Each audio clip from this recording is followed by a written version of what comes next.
So what are we going to talk about today?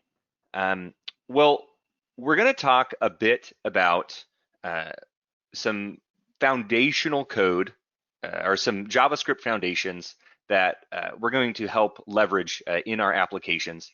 And we're going to help extend what our declarative components are capable of doing.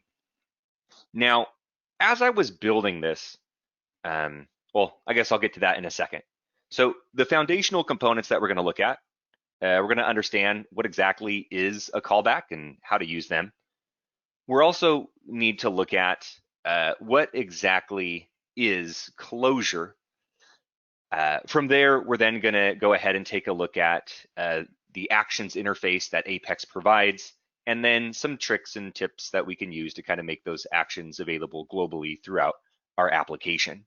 And what I was getting at just a second ago, while I was building this or putting this together, I kind of had a moment where I realized that I'm going to be talking about a lot of ideas and concepts where if you weren't exposed to those before, then it would really make the next part or part of the discussion kind of confusing.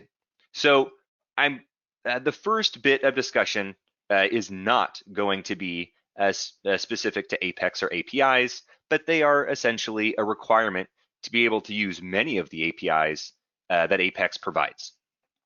And I generally, those topics are generally referred as scaffolding because you need those in order to get to the other good stuff. So without further ado,